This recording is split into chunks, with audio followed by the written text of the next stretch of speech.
disso aqui que é chamado lançamento horizontal. E aí a gente vai pôr em prática num problema que é mais parecido com a realidade com que a gente encontra no dia a dia, essa separação, esse tratamento separado entre coordenadas, ou seja, x e y independente. Então vamos ver, isso é uma coisa que realmente a gente pode experimentar e a gente nota na natureza e pode notar no nosso dia a dia, inclusive.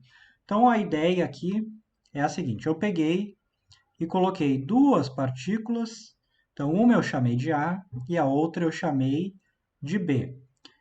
Vocês podem imaginar que essas coisas são, sei lá, duas bolinhas, duas moedas, não importa o que elas são. O que importa é que elas são partículas que a gente pode desconsiderar a resistência do ar, tá? Da mesma forma que a gente vinha fazendo antes, quando a gente falou de lançamento vertical, né, queda livre, a gente vai continuar fazendo essa simplificação importante. O que a gente vai fazer aqui? Então, tem essas duas partículas. As duas eu coloquei elas em uma mesma altura inicial. Então, vou dizer aqui que as duas têm a mesma posição y inicial, que é 1,5 metros, e a mesma posição x inicial, que é x igual a zero. Eu desenhei aqui onde está A e B as duas separadas, só para ficar claro que a gente tem essas duas coisas aqui, para visualização ficar mais clara. Mas notem, é como se as duas estivessem no ponto x igual a zero, ou seja, em cima do eixo y. E a 1,5 m de altura. Então vocês podem imaginar alguma coisa em cima de uma estante, né, uma escrivaninha, uma mesa alta, um armário baixo, seja lá o que for. 1,5 metros de altura. E aí o que a gente vai fazer com essas duas coisas é o seguinte. Uma delas, a partícula A, ou seja, a azul, eu simplesmente vou deixar ela cair, ou seja, ela vai ter uma queda livre. Então, queda livre, a gente sabe o que vai acontecer com a partícula A, ela simplesmente vai descer em linha reta, em direção ao solo, e acelerando, com aceleração constante, não é aceleração gravitacional. A gente já viu movimento de queda livre, né? Mas vamos colocar aqui A equivale, na verdade, a um movimento de queda livre. Enquanto que B vai ser praticamente a mesma coisa, com uma pequena diferença, que é a partícula B, que eu coloquei em vermelho, tá? Então ela vai ter uma velocidade inicial em x. Notem, a partícula A, ela parte do repouso, né? Então, para A, a gente tem que a velocidade inicial de A é igual a zero. Notem, para o vetor velocidade, então vou escrever aqui o vetor velocidade ser zero, o que isso significa que as componentes todas têm que ser zero. Então, Vx de A inicial tem que ser zero e Vy de A inicial também tem que ser zero. Se uma das componentes for diferente de zero, o, o vetor ele já não pode mais ser nulo. Tá? Então, o vetor, para ser nulo, ele tem que ter todas as componentes nulas. Senão, não dá. O que isso aqui quer dizer? Que a parte do repouso. Então, realmente é um movimento de queda livre. Né? A gente viu, queda livre significa isso, partir do repouso. Já B tem agora essa pequena diferença, que é a velocidade horizontal não é nula. A velocidade horizontal de B é mais 1 metro por segundo. Então, a velocidade horizontal é mais 1 metro por segundo. Mas a velocidade vertical, ou seja, na vertical, ao longo do eixo y, vai continuar sendo zero.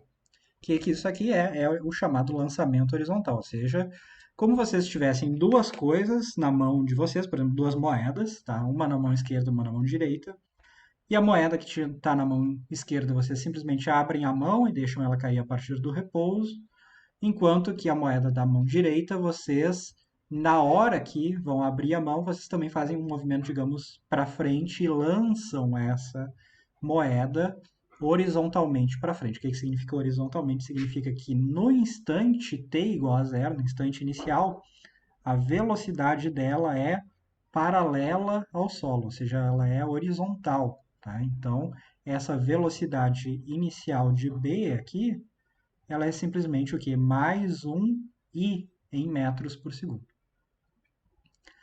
E aí eu coloquei aqui à direita, tá?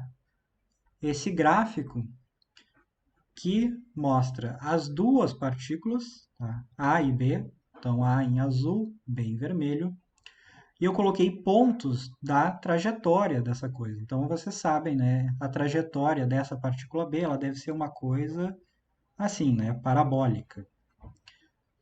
E agora, o que que a gente tem aqui? A gente tem pontos, e cada um desses pontos aqui, em azul ou em vermelho, cada um deles está separado por um mesmo intervalo de tempo igual a 0,1 segundos. Então, eu separei intervalos de tempo de 0,1 segundos. Então, vocês podem imaginar que é como se vocês tivessem feito esse experimento, deixado uma coisa simplesmente cair, a outra feito um lançamento horizontal com velocidade de 1 metro por segundo na, na direção x, e aí a cada décimo de segundo vocês tirassem uma foto do movimento dessas duas coisas. Se vocês fizessem isso, o que vocês iam ver é exatamente o que está representado aqui. Que a partícula a partícula em azul, ela cai em direção ao solo numa linha reta, sempre na mesma posição x. Tá? Então vejam, a partícula em azul está variando a posição dela em y, mas mantendo a posição x igual a zero, enquanto que a partícula B ela está variando a posição em y, mas também variando a posição em x. E aí algumas coisas para a gente notar que são importantes. Primeira coisa, se vocês notarem, em cada altura y, eu tenho tanto a partícula A quanto a partícula B na mesma altura. Ou seja, se vocês notarem aqui para t igual a zero, que as duas estavam em 1,5, elas estão juntas. Para t igual a 0,1 segundos, que elas estão perto aqui de 1,4, vocês olharem, a altura y de A é a mesma altura y de B. Da mesma forma aqui, quando y é igual a 1,3, a gente tem ali a partícula A e tem a partícula B também em 1,3. Aqui, perto de 1, também as duas na mesma altura. Perto de 0,7, também as duas na mesma altura. Perto de 0,3 metros, né? Também as duas na mesma altura. O que isso significa para a gente? Significa que se sempre as duas estão na mesma altura y, isso significa que o movimento que a partícula A faz em y, portanto, a função, posição da partícula A em y, ela deve ser exatamente igual à função posição da partícula B em y. As duas estão sempre na mesma altura, então o movimento delas é igual. Vejam que para x isso já não é mais válido, porque para x o movimento delas é diferente, né? Uma se move em x, a outra não. E outra coisa que a gente pode notar aqui é que como cada um desses pontos está separado por um mesmo intervalo de tempo, então se vocês pegarem, por exemplo, esse ponto aqui que eu marquei, ele está separado de 0,1 segundos desse outro ponto, também separado de 0,1 desse outro. O que isso significa? Que como a separação horizontal aqui em x dessas coisas, desses pontos da partícula B, é sempre a mesma para mesmo intervalo de tempo, então eu posso concluir a partir disso que a velocidade em x da partícula B, ela é constante, ela é sempre a mesma, porque B se desloca sempre o mesmo ΔX para um mesmo ΔT, ou seja, isso é velocidade constante. E por último, uma conclusão importante também aqui é que em algum instante de tempo, essa partícula A vai chegar ao solo, ou seja, ela vai chegar aqui em y igual a zero, e no mesmo instante de tempo, a partícula B também vai chegar ao solo. que isso significa? Que o fato de a partícula A estar se movimentando apenas em y e a partícula B estar se movimentando tanto em x quanto em y não altera o movimento vertical da partícula B. Vejam, o movimento vertical das duas é o mesmo. Então, o tempo de queda das duas é o mesmo. Tá? Muitas vezes vocês acabam imaginando que, bom, porque a partícula B tem alguma velocidade horizontal inicial, então o tempo de queda dela vai ser diferente. Notem, não é diferente, é o mesmo. Seria diferente se a partícula B tivesse alguma velocidade inicial em y, para cima ou para baixo. Não tendo, o tempo de queda é o mesmo. E aí vejam o que a gente está fazendo aqui de novo. A gente está separando os movimentos, ou seja, o que acontece em x não influencia o que acontece em y e vice-versa. Então, notem, a gente vai poder tratar essas coisas de maneiras diferentes. E aí, o que a gente vai fazer? A gente vai fazer bom, o que a gente sempre faz, né? Então, a gente vai querer, para a partícula A, a gente vai querer escrever o quê?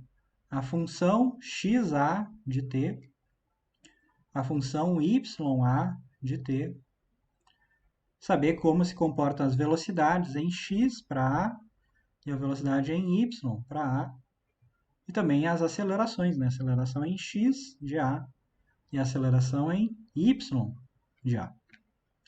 E a mesma coisa a gente vai querer fazer para a partícula B. Né? Então, vou até botar uma separação maior aqui. Para B, a gente também vai querer as mesmas coisas. Né? O que a gente quer saber? Quer saber x de B, quer saber y de B em relação ao tempo. Né? Velocidade x, velocidade y, aceleração x, aceleração y. Então, vamos começar com A. Dado o que eu falei até agora, vocês conseguem identificar, dado o que eu falei e que eu mostrei para vocês, quais são os valores de AX e AY para a partícula A? Quem consegue responder? Nula, exatamente. Exatamente, tá? Então é exatamente isso, tá? O que vocês tinham que conseguir identificar?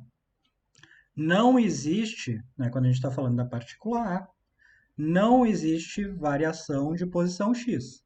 Se não existe variação, não existe velocidade em x. Se não existe velocidade, a aceleração em x é nula. Já em y, a gente tem exatamente um movimento de queda livre. Então, qual que é a aceleração? É, só lembrando a questão dos sinais, né? Como eu coloquei meu eixo y orientado para cima, então a aceleração vai ser menos g, ou né, menos 9,8, né? Lembrem, g é sempre 9,8 metros por segundo ao quadrado. Então, a gente tem essas duas coisas. A aceleração em x é nula, a aceleração em y é menos g. Isso para a partícula A. E agora, para a partícula B, o que a gente pode falar? De AX e AY para B. Isso, a velocidade em x é 1, mas o que eu falei que era importante? Que ela era constante, não é? Se ela é constante, então qual que é a aceleração? Então, notem, a aceleração em x é nula. Já em y, o que a gente pode dizer? É menos g também. Tá? Notem, mesma coisa. Não importa que a velocidade inicial é diferente em x para as duas, e não importa que a partícula B se move em x. As duas têm aceleração nula em relação à horizontal e aceleração da gravidade na vertical. A mesma coisa. E o que a gente sabe sobre a aceleração gravitacional é que a aceleração gravitacional é constante. É a mesma aceleração e é constante para as duas. Portanto, o que a gente já sabe sobre como vão ser as equações de movimento para A e para B? A gente já sabe como elas vão ser, né? porque a gente sabe que obrigatoriamente A vai ter uma coisa do tipo x em A, depende do tempo, né? Vai ser uma coisa do tipo posição inicial mais velocidade inicial em x vezes o tempo, mais aceleração em x, que a gente já sabe que é zero. Agora, na verdade, a gente sabe que x em a posição inicial é zero e a velocidade inicial também é zero. Então, aqui tudo é zero. Tá? Então, a posição em x da partícula A ela é constante e igual a zero. Que vejam é o que está representado aqui nesse gráfico. Né? X permanece sempre igual a zero para A. O azul aqui nunca sai de x igual a zero. Então, a gente já sabe isso sobre a partícula A. O que mais que a gente sabe? Que a velocidade x em A, de A, né? Ela é a taxa de variação da posição, x. Mas se a posição é sempre a mesma, então isso é uma constante, a taxa de variação da uma constante é zero. Portanto, vejam, a velocidade da partícula A na horizontal é nula, ela não se move em x. Tá? Vejam, continua a mesma coisa. E, bom, a aceleração, né, a gente já tinha falado, é nula. Então, isso aqui é para x. Agora vamos ver para y, y de A. Como que fica o formato da equação? A gente já sabe também, né? É y0 mais v0y vezes t, mais AYT ao quadrado sobre 2. Mas o que é AY? Menos GT ao quadrado sobre 2. Notem, mesma equação que a gente tinha visto lá quando a gente falou de queda livre, porque é uma queda livre. Tá? E aí a gente pode reescrever essa coisa usando os valores. Né? Lembrem que eu tinha dito que o y0, só para quem possa não ter lembrado, né, era 1,5 metros, né, para os dois, né, então isso aqui é mais 1,5. A velocidade inicial em y, lembrem, era zero para as duas partículas, então fica mais 1,5 menos gt ao quadrado sobre 2. E o que a gente sabe sobre a velocidade em y da partícula A? A gente sabe que ela vai ser a derivada dessa coisa aqui, portanto, menos gt. E aí a gente tem as equações de movimento para partícula A. Notem x e y. Mesma coisa a gente faz para B agora. Tá? Então, para B, o que a gente vai ter?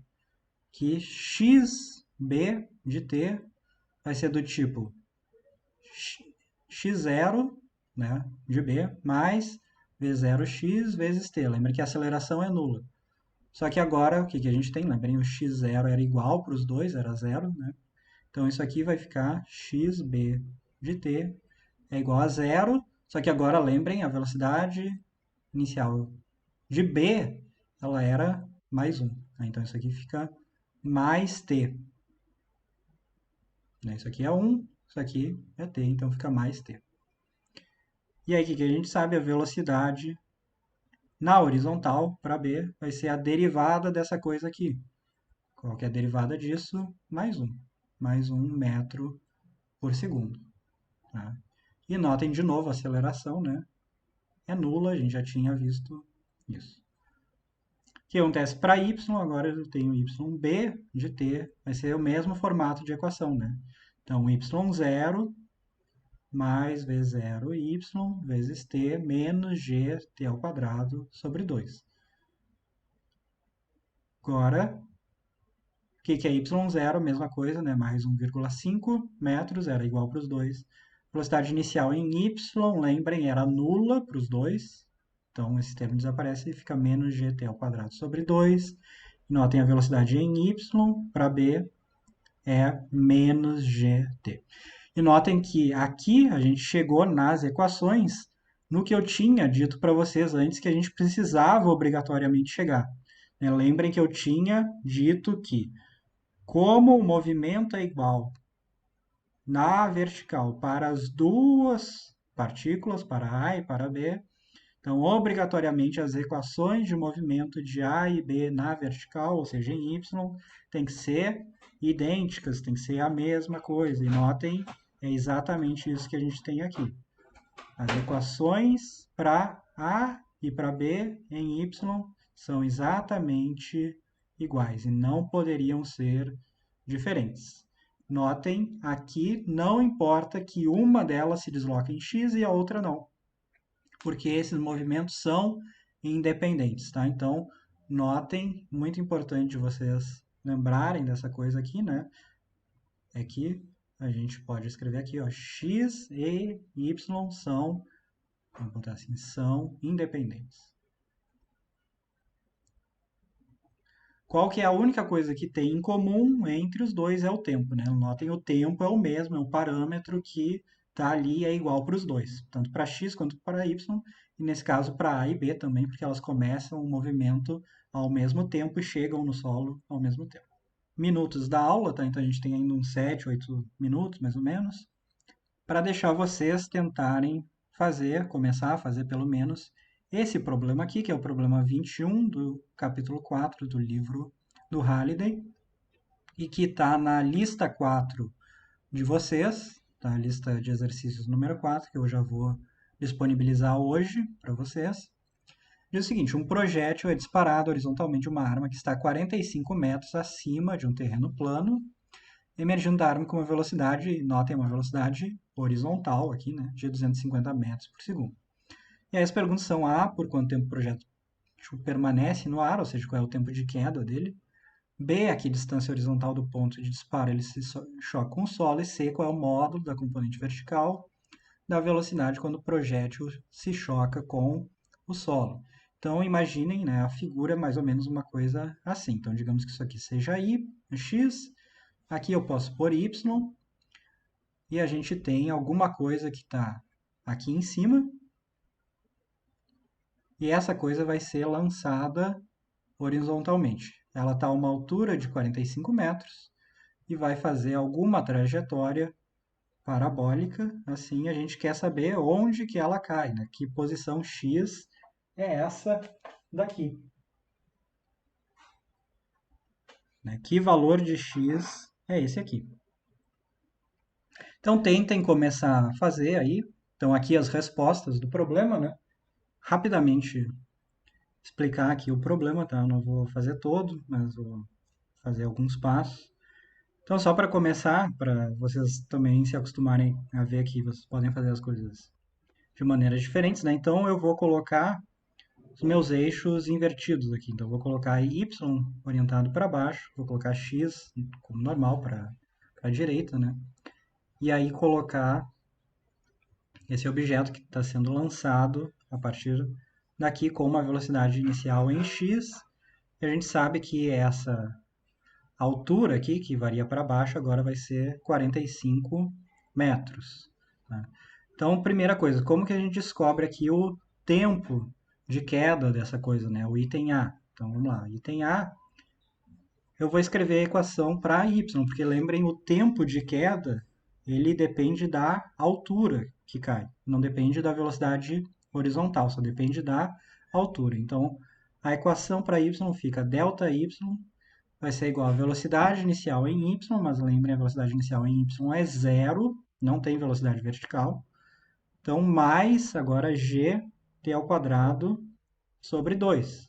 Anotem como eu coloquei para baixo o eixo y, então isso aqui é positivo agora. E eu sei que isso aqui é 45, né? Então, 45 é igual a 9,8 sobre 2 vezes t ao quadrado. Portanto, né, t ao quadrado é igual a 90 sobre 9,8, que significa que eu extrair a raiz aqui, eu vou encontrar esse valor 3,03 segundos de tempo de queda. O item B, 758 metros. O que é isso? Eu quero saber, né, para o item B, quanto que essa coisa andou aqui na horizontal. Vou até fazer em outra cor aqui, fazer em vermelho. Então, eu quero saber quanto essa coisa andou aqui na horizontal. Portanto, eu quero saber o ΔX aqui, né? É isso que eu quero saber no item B. Mas notem, o ΔX, ele vai ser o quê? Velocidade em x vezes o tempo. Mas qual que é a velocidade? 250 metros por segundo. Então, é 250 vezes t. E notem, não tem a aceleração em x. Portanto, em x, na verdade, a gente tem um movimento retilíneo uniforme, né? Então, isso aqui é um MRU em x. Vou até anotar isso aqui lá no, onde a gente estava aqui, né? Que em x aqui, né? X é um MRU, para vocês não esquecerem isso.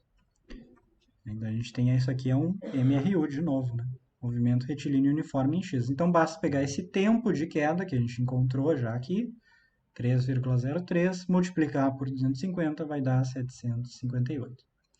E por último, né, ele quer saber qual que vai ser o módulo da componente vertical da velocidade. Então eu quero saber essa velocidade y aqui quando ele chega ao solo, né? Então o item C, que eu vou fazer aqui, vai ser Vy.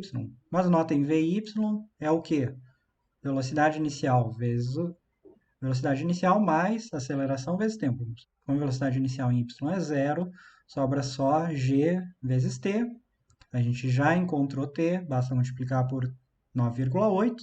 Vocês podem ver se g fosse 10, daria 30. Então, a gente está, né, multiplicando por 9,8 vai dar 29,7 metros por segundo, mais ou menos. Notando aqui, ele pede o módulo, né? Significa que a gente não precisa se preocupar com sinal. Aqui vai ser positivo, né? Módulo sempre. Obviamente, se vocês tivessem orientado os eixos ao contrário, ou seja, posto o eixo y para cima, o valor aqui dessa componente teria que ser negativo, menos 29,7. E aí, se alguém pediu o módulo, vocês iam ter que lembrar de usar o valor positivo, mais 29,7 metros por segundo.